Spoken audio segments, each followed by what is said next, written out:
Welcome to my channel. ಇವತ್ತು ನಾನು ನಮ್ಮ ಉತ್ತರ ಕರ್ನಾಟಕದಾಗ ಮಾಡುವಂತಹ ದೊಣ್ಣಮೆಣ್ಸಿನ್ಕಾಯಿ ಪಲ್ಯ ಸ್ವಲ್ಪ ಖಾರವಾಗಿರ್ತದೆ. ಜವಾರಿ ತೊಗೋಬೇಕು, ತುಂಬ ರುಚಿಯಾಗಿ ಬರ್ತದೆ. ಅದನ್ನು ಹೆಂಗೆ ಮಾಡೋದು ಅಂತ ನೋಡೋಣ ಬರ್ರಿ. ಅದಕ್ಕಿಂತ ಮುಂಚೆ ನೀವು ನನ್ನ ಚಾನಲನ್ನು ಸಬ್ಸ್ಕ್ರೈಬ್ ಮಾಡಿದ್ದಿಲ್ಲ ಅಂದ್ರೆ ಸಬ್ಸ್ಕ್ರೈಬ್ ಮಾಡ್ಕೊರಿ. ನೋಡಿರಿ, ನಾನೊಂದು ಪಾವು ಕಿಲೋದಷ್ಟು ಈ ಸಣ್ಣದಂಥದ್ದು ಈ ದೊಣ್ಣಮೆಣ್ಸಿನ್ಕಾಯಿ ಅಂತ ಕರಿತೀವಿ, ಇದನ್ನು ತೊಗೊಂಡು ಸ್ವಚ್ಛಂಗೆ ತೊಳ್ಕೊತಾ ಇದ್ದೀನಿ. ಇದ್ರೊಳಗೆ ಹುಳ ಅದು ಇರ್ತಾವೆ ನೋಡಿರಿ. ಈ ರೀತಿ ಅಡ್ಡದಾಗಿ ನಾವು ಕಟ್ ಮಾಡ್ಕೋಬೇಕು. ಈ ರೀತಿ ಕಟ್ ಮಾಡ್ಕೊಂಡು ನೋಡಿರಿ, ಒಳಗೆ ಹುಳ ಅದಿರ್ತಾವೆ. ಸ್ವಲ್ಪ ನಾವು ಚಿಕ್ಕವರಿದ್ದಾಗ ಭಾಳ ಖಾರವಾಗಿ ಬರ್ತಿದ್ವು, ಈಗ ಅಷ್ಟಿಲ್ಲ ನೋಡಿರಿ. ಇದನ್ನು ನಾವು ಹೋಳ್ದೀವಿ ಅಂದರೆ 2 ದಿನ ಕೈ ಉರಿತಿತ್ತು, ಅಷ್ಟು ಖಾರ ಇರ್ತಿತ್ತು. ಈಗ ನೋಡ್ರಿ, ಇವುಗಳನ್ನೆಲ್ಲ ಹುಳ್ಕೊಂಡು ಹುಳ ಅದು ಏನರದ ನೋಡಿ ಎಲ್ಲ ಬೀಜವನ್ನು ತೆಗಿತಾ ಇದ್ದೀನಿ. ಅಷ್ಟೇನು ಖಾರ ಇದ್ದಿದ್ದಿಲ್ಲ. ನಾನು ಇವುಗಳನ್ನು ಒಂದು ಕಡಾಯಿಗೆ ಎಣ್ಣೆ ಹಾಕಿ ಚೆನ್ನಾಗಿ ಹುರ್ಕೋತಾ ಇದ್ದೀನಿ. ಹುರ್ಕೊಂಡ್ರೆ ಸ್ವಲ್ಪ ಖಾರ ಕಡಿಮೆ ಆಗ್ತದೆ ನೋಡಿರಿ. ಈ ರೀತಿ ಅದ್ರ ಮೇಲೆ ಸ್ವಲ್ಪ ಸ್ಪಾಟ್ ಬರಬೇಕು, ಆ ರೀತಿ ನಾವು ಇವುಗಳನ್ನು ಹುರ್ಕೋತೀವಿ ನೋಡಿರಿ.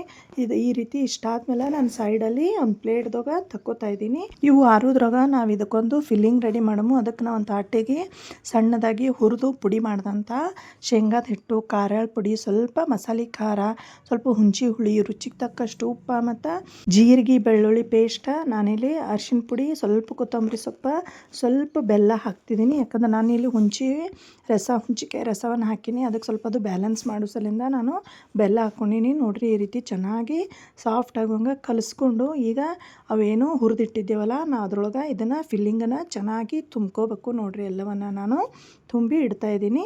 ಇದನ್ನು ತುಂಬಿದ್ಮೇಲೆ ನಾವು ಸೈಡಲ್ಲಿ ಇಟ್ಟು ಅದೇ ಕಡಾಯಿಗೆ ಹುರ್ಕೊಂಡಂಥ ಕಡಾಯಿಗೆ ಎಣ್ಣೆ ಹಾಕಿ ಸ್ವಲ್ಪ ನಾನಿಲ್ಲಿ ಜೀರಿಗೆ ಸಾಸಿವೆ ಹಾಕ್ಕೊಂಡು ಅದು ಚಿಟಪಟ ಅಂತ ಸಿಡಿದ್ಮೇಲೆ ನಾನು ಇದಕ್ಕಿಲ್ಲಿ ಉಳ್ಳಾಗಡ್ಡಿ ಹಾಕ್ಕೊಳಕತ್ತೀನಿ ನೋಡಿರಿ. ಈ ರೀತಿ ಚೆನ್ನಾಗಿ ಫ್ರೈ ಆದಮೇಲೆ ನಾವು ಇದಕ್ಕೆ ಈ ದೊಣ್ಣಮೆಣ್ಸಿನ್ಕಾಯಿನ ತುಂಬಿಟ್ಟಿದ್ದೇವಲ್ಲ ಅದನ್ನು ಹಾಕ್ಕೊಂಡು ಅದನ್ನು ಕೂಡ ಒಂದು 2 ನಿಮಿಷ ಹುರ್ಕೊಂಡು ಅದೇನು ಪೇಸ್ಟ್ ನಾವು ಫಿಲ್ಲಿಂಗಿಗೆ ಮಾಡಿದ್ದೇವಲ್ಲ ಆ ರಸ ಉಳಿದಿರ್ತದೆ, ಅದಕ್ಕೆ ಸ್ವಲ್ಪ ನೀರು ಹಾಕಿ ಈ ದೊಣ್ಣಮೆಣ್ಸಿನ್ಕಾಯಿ ಒಳಗೆ ಹಾಕಿ ಒಂದು 2 ನಿಮಿಷ ಮ್ಯಾಲೆ ಮುಚ್ಚಿ ಕುದಿಸ್ಕೊಂಡ್ರೆ ಆಯ್ತು. ಅದಕ್ಕೆ ಮ್ಯಾಲೆ ನಾನು ಸ್ವಲ್ಪ ಕೊತ್ತಂಬರಿ ಸೊಪ್ಪು ಹಾಕೋತಾ ಇದ್ದೀನಿ, ಸ್ವಲ್ಪ ಕರಿಬೇವು ಹಾಕ್ಕೊಂಡು ಚೆನ್ನಾಗಿ ಒಂದು ಸಲ ಮತ್ತೆ ಮಿಕ್ಸ್ ಮಾಡಿದ್ರೆ ಆಯ್ತು. ನಮ್ಮದು ಸೂಪರ್ ಆದಂಥ ಈ ದೊಣ್ಣಮೆಣ್ಸಿನ್ಕಾಯಿ ಪಲ್ಯ ರೆಡಿನೇ ಆಗ್ತದೆ ನೋಡಿರಿ. ಇದು ಗ್ರೇವಿ ಇದ್ದರೆ ತುಂಬ ಚೆನ್ನಾಗಿರ್ತದೆ. ನೀವು ಒಂದು ಸಲ ಇದನ್ನು ಟ್ರೈ ಮಾಡಿರಿ ಅಂತ ಹೇಳ್ತೀನಿ. ನೋಡಿರಿ ಎಷ್ಟು ಚೆನ್ನಾಗಿ ಬಂದದ. ಅಷ್ಟು ಖಾರ ಇಲ್ಲ, ಈಗ ಸ್ವಲ್ಪ ಖಾರ ಇದ್ದಾವೆ, ಅದಕ್ಕೆ ನಾನು ಮಸಾಲೆ ಖಾರಕ್ಕೆ ಮಾಡೀನಿ. ಇದಕ್ಕೆ ಪದರ್ ಬಿಚ್ಚಿ ಚಪಾತಿ ನಮ್ಮ ಸೈಡ್ ಸಾಫ್ಟಾಗಿರುವಂಥ ಪದರ್ ಬಿಚ್ಚಿ ಚಪಾತಿ ಮಾಡ್ತಾರೆ. ಅದಕ್ಕೆ ನಾನು ಇಲ್ಲಿ ಅಡ್ವಾನ್ಸೇ ಒಂದು ಅರ್ಧ ತಾಸು ಮುಂಚೆನೇ ನಾನು ಹಿಟ್ಟು ನಾದಿಟ್ಟಿದ್ದೆ. ನೀವು ನಾರ್ಮಲಾಗಿ ನಾದ್ಕೋತಿರಲ್ಲ ಅದೇ ಥರನೇ ನೀವು ನಾದ್ಕೊಂಡು ಇಡಬೇಕು. ಒಂದು ಅರ್ಧ ತಾಸು ನೆನೆಯಕ್ಕೆ ಬಿಡಬೇಕು ನೋಡಿರಿ. ನಾನು 2 ಉಳ್ಳಿಯನ್ನು ಇಟ್ಕೊಂಡು ಈ ರೀತಿ ಹಿಟ್ಟು ಹಚ್ಚಿ ಎಣ್ಣೆ ಹಚ್ಚಿ ಮತ್ತೊಂದು ಸ್ವಲ್ಪ ಹಿಟ್ಟು ಉದುರಿಸಿ ಈ ರೀತಿ ನಿಮಗೆ ಯಾವ ರೀತಿ ಬೇಕೋ ಆ ರೀತಿ ಚಪಾತಿ ಲಟ್ಸ್ಕೋರಿ ನೋಡಿರಿ. ಈ ರೀತಿ ನಾನು ಚಪಾತಿ ಲಟ್ಸ್ಕೋತಾ ಇದ್ದೀನಿ. ಇದಕ್ಕೆ ಪದರ್ ಚಪಾತಿ ಅಂತ ಮಾಡ್ತೇವೆ ನಮ್ಮ ಸೈಡ್. ಸಾಫ್ಟಾಗಿ ತುಂಬ ಚೆನ್ನಾಗಿ ಬರ್ತದೆ ಈ ಚಪಾತಿ ದೊಣ್ಣಮೆಣ್ಸಿನ್ಕಾಯಿ ಪಲ್ಯ. ಮತ್ತು ನಾನಿಲ್ಲಿ ಬೇಳೆ ಅಂದರೆ ಒಗ್ಗರಣೆ ಹಾಕಿದಂಥ ತುಪ್ಪ ಮತ್ತು ಹಿಂಗೆ ಜೀರಿಗೆ ಸಾಸಿವೆ ಹಾಕಿದಂಥ ಬೇಳೆನೂ ಬಳಸ್ತಾಯಿದ್ದೀನಿ ನೋಡಿರಿ.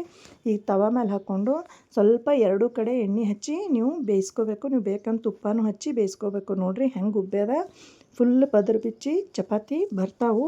ಇದೇ ರೀತಿ ನೀವು ಒಂದು ಸಲ ಟ್ರೈ ಮಾಡಿರಿ ನೋಡಿರಿ. ಎಷ್ಟು ಚೆನ್ನಾಗಿ ಬಂದವು.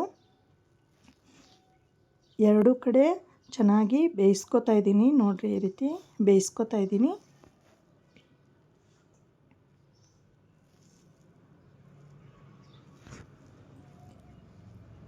ಬೇಯಿಸ್ಕೊಂಡು ನೋಡಿರಿ ಪದರ್ ಬಿಚ್ಚದ. ಅದೇ ರೀತಿ ಇನ್ನೊಂದು ಕೂಡ ನಾನು ತೋರಿಸ್ತಾ ಇದ್ದೀನಿ. ಇದು ಕೂಡ ನಾನು ಚಪಾತಿ ಮಾಡಿ ಹಾಕಿನಿ 2 ಸೈಡ್ ನೋಡಿರಿ ಹೆಂಗೆ ಹೊಟ್ಟೆ ಉಬ್ಬುತ್ತಾವೆ. ಈ ರೀತಿ ಹೊಟ್ಟೆ ಉಬ್ಬಿ ಚಪಾತಿ ಮಾಡಬೇಕು. ಇದನ್ನು ಪದರ ಬಿಚ್ಚಿ ತೋರಿಸ್ತೀನಿ ನಿಮ್ಮ ಮುಂದೆ ಎಷ್ಟು ಚೆನ್ನಾಗಿ ಪದರ ಬಿಚ್ಚುತ್ತದ ನೋಡಿರಿ. ಹೆಂಗೆ ಪದರ ಬಿಚ್ಚಾಕತ್ತದ ಎಷ್ಟು ಚೆನ್ನಾಗಿ. ನಾನೀಗ ಒಂದು ಪ್ಲೇಟಿಗೆ ಸರ್ವ್ ಮಾಡ್ತಾಯಿದ್ದೀನಿ. ಅದಕ್ಕೆ ನಾನಿಲ್ಲಿ ಬಾಜು ಸೌಂತಿಕಾಯಿ ಮತ್ತು ಉಳ್ಳಾಗಡ್ಡಿ, ನೀವು ಗಜ್ಜರಿ ಇದ್ರೆ ಗಜ್ಜರಿನ ಹಾಕೋರಿ. ಚಪಾತಿ ಇಟ್ಟಿನಿ. ಇದ್ರ ಜೋಡಿ ಹೇಳಿದ್ನಲ್ಲಗಳೇ ಬೇಳೆ, ತುಪ್ಪ ಮತ್ತು ಜೀರಿಗೆ ಸಾಸಿವೆ ಹಾಕಿದಂಥ ಒಗ್ಗರಣೆದು ಬೇಳೆ ಮತ್ತು ಈ ದೊಣ್ಣಮೆಣ್ಸಿನ್ಕಾಯಿ ಹಾಕ್ಕೊಂಡು ತಿಂದರೆ ತುಂಬ ಸೂಪರಾಗಿ ಬರ್ತದೆ.